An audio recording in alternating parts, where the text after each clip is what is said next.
What's going on, ERB Sports fans? I've been wanting to make this video for a while, so I figured I'd go ahead and record it on Super Bowl Sunday. We've got the NBA All-Star Game coming up. In front of me, I've got a few of my favorite De'Aaron Fox cards. I've got the purple in the middle, I've got the Fast Break Hollow off to the left, and I've got the regular Hollow off to the right. And I've been thinking about it for a while after the All-Star selections came out. Do you ever wonder, where will the 2017-2018 draft class rank all time? It's hard to believe that we've been 6 years removed from that draft class, and this year, believe it or not, we have, I think, if I count correctly, 5 All-Stars in the NBA All-Star Game, some of them making their first appearance. Do you ever wonder what we would do differently if we would draft that class over again? I think by this time, we all know that the headliners of that class were Jason Tatum and Donovan Mitchell for many, many years. But there are so many other solid role players and really good emerging stars in good situations in that draft class. So let's take a trip down memory lane and talk about the 2017-2018 NBA draft class if we were starting all over again.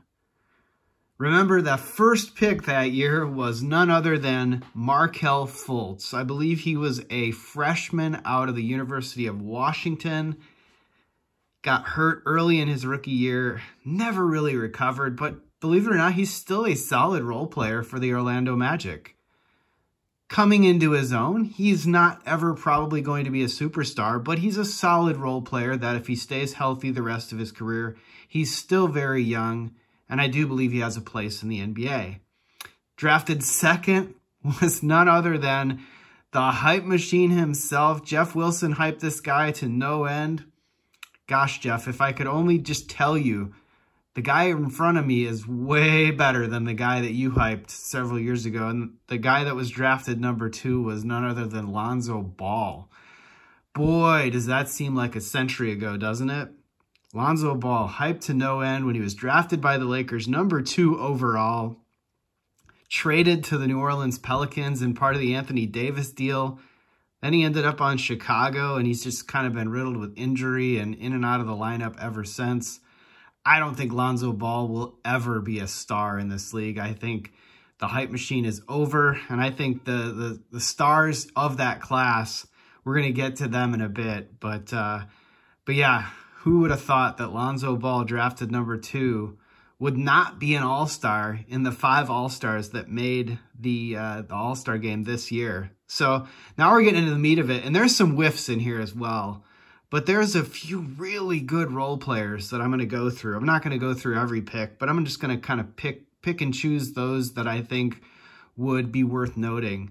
So obviously number 3, Jason Tatum, drafted 3rd overall by the Boston Celtics, still on the Boston Celtics. Jason Tatum is going to be a Celtic probably forever unless he wants out for some reason.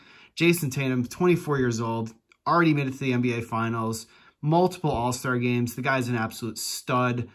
I can't say enough good things about Jason Tatum's game. I think he's extremely talented. I love the way he plays, but he's not my favorite player from that class, as you can see right in front of me. You know who my guy is. So drafted 4th, Josh Jackson. Josh Jackson, man, what a disappointment this guy was. I'm not sure he's even in the league anymore. If he is, he's just really kind of an end-of-the-bench kind of guy. So we'll kind of glaze past him. Drafted number 5th, number 5 overall, De'Aaron Fox out of the University of Kentucky. Drafted also, I believe, as a freshman. He just turned 25. He's in his 6th season, really coming into his own this year. Team is a lot better than they have been in the years past. I believe they're 3rd in the West. Man, I watch the Kings a lot. I love watching the Kings. I have the NBA League Pass, and I'm telling you, when the Kings are on, even if they play at 10 o'clock, you can guarantee I'm watching at least till halftime. But I'm missing the best of what De'Aaron Fox has to offer because, man, he is Mr. Clutch in the 4th quarter. How about it? Last night, I know one game doesn't make a career, but last night, man, he had 36 points, 26 of which came in the 4th quarter or later. I think he had 12 points in the actual 4th quarter. They went to overtime. He had 14 points in overtime. Now, albeit 8 of them were from the foul line, so they kept fouling him, trying to get the ball back in the hands of Luka Doncic and Kyrie Irving, and De'Aaron Fox took care of business, man. De'Aaron Fox is really coming into his own. I think he should have been picked up as an all-star reserve rather than being added as an injury replacement. Better late than never, though. I think this guy will prove it in the end, whether it's in this year's playoffs, whether it's in next year's playoffs. I think the Kings are building something special, and I'm really hoping that he never leaves Sacramento because I think he's a very, very special player for them. He was very, very much criticized last year when they traded away Halliburton. They said they traded away the wrong guy. I don't know. I don't think they did. I actually think they kept the right guy. I think they kept the guy. He's a really good leader. He's becoming a very good defender, and I can't say enough good things about De'Aaron Fox. Next, we got Jonathan Isaac. Now, Jonathan Isaac made himself very, very well known during the bubble when he was the only one to stand for the national anthem. Now, we don't usually do a lot about politics in this ERB Sports channel, but Jonathan Isaac seems to be one that will stand on his own and kind of stand in the minority, and I really appreciate that about him. He's a really good leader. Obviously, he was injured for quite a while. He did start coming back and playing for the Orlando Magic again. Still on his original team, and we'll have to see how that plays out. In the number 7 spot of this draft, gosh, I cannot believe that this guy is already on his 3rd team, but he made his first All-Star game this year, and that is Lauri Markkanen. Who would have thought that when Chicago traded him away, when they were basically trading away what they thought was just kind of a castaway, and then Cleveland traded him away in the Donovan Mitchell deal, and everybody thought the Jazz were tanking, and then Lauri Markkanen, lo and behold, he makes the All-Star game. Who would have thought? Lauri Markkanen is an All-Star for the first time. Really good to see him emerge as a good, solid player overall. I never doubted it for a second. I thought he was always pretty good. I just think he was always in the wrong situation. And the Jazz now need a big man. They need a good power forward, and that is what Lauri Markkanen has to offer. And they can build around him, much like they did Gordon Hayward in Gordon Hayward's early years. Next couple players, we're just going to kind of rattle through them. These are all players that are still in the league, but they're just kind of been reduced to sort of role players.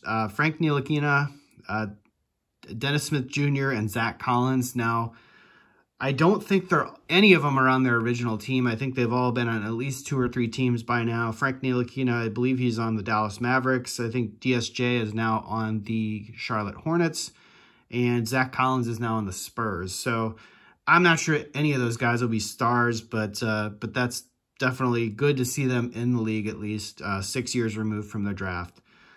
The next pick, believe it or not, pick number 11 is also now a Sacramento King. This is the perfect situation for this guy.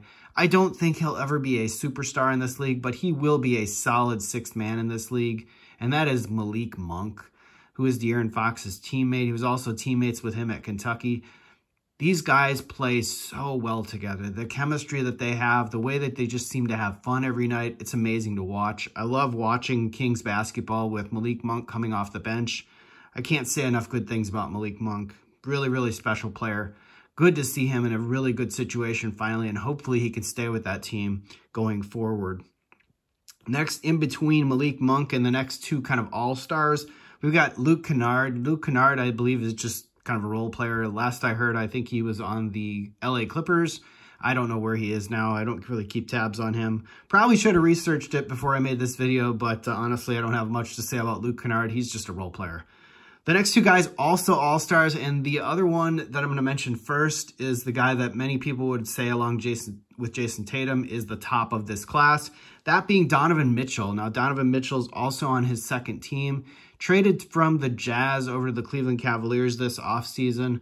I think that trade worked out for both teams, much like the Sabonis and Halliburton trade worked out for both teams. I think the Mitchell and Markkanen trade is going to work out for both teams, and they're hard to believe they're also both in the same draft class, and now they're both in the All-Star game together. So pretty fun to see that. Donovan Mitchell, I think because the East is so kind of depressed talent-wise, obviously you've got Jason Tatum in the Boston Celtics, you got Giannis in the Bucks, but then you've kind of got a gaggle of teams over in that kind of 3, 4, 5 spot. You've got Philadelphia. You had Brooklyn until they kind of blew everything up, but then you also have Cleveland Cavaliers. So that will be fun to watch to see if Donovan Mitchell can actually go deep in the playoffs now that he has to compete against guys like Jason Tatum and Giannis. And that'll be fun to watch. And then 14th drafted overall in that draft is none other than Bam Adebayo. Bam Adebayo was named to the All-Star game in the Eastern Conference for the Miami Heat. Pretty good defensive player. I don't know that I've ever deemed him as kind of an offensive talent, but I do think that he has a pretty solid game overall. And Bam Adebayo, All-Star. Who would have thought? And then kind of a couple other guys here that I'm just kind of going to rattle through. John Collins, still playing for Atlanta. John Collins was a pretty good role player. Jared Allen. I think Jared Allen is either an All-Star or former All-Star or near an All-Star. Now also in Cleveland. He started his career in Brooklyn. OG Anunoby also was from this draft class. Hard to believe after every name I've mentioned in this video. OG Anunoby was not one that I mentioned until about 20th on the list. OG Anunoby, very good defender for the Toronto Raptors. I heard his name mentioned a lot at the trade deadline, and honestly, I thought he would have ended up on a different team, but he is still on Toronto. And then the last two players I'm going to mention, these are also pretty good role players, and one of them I think had the potential to be an all-star. Kyle Kuzma was also in this draft class. Hard to believe. Kyle Kuzma was drafted at the tail end of the first round, and he is on Washington. He's been hurt a little bit as of late, but he is definitely a guy that was also mentioned quite a bit in trade talks when it came to the trade deadline, but ultimately he ended up staying with Washington. And then the last guy I'm going to mention also is kind of a good role player. Having a little bit of a down season, but overall pretty solid player, pretty good defender. Dillon Brooks, playing for the Memphis Grizzlies along with Ja Morant and also All-Star Jaren Jackson Jr., who was drafted 1 year later than Dillon Brooks. But Dillon Brooks, I think, is a solid role player, good defender, a little polarizing of a figure, got into a bit of a scuffle last year in the playoffs with Gary Payton Jr. and ended up sidelining him for nearly all the playoffs.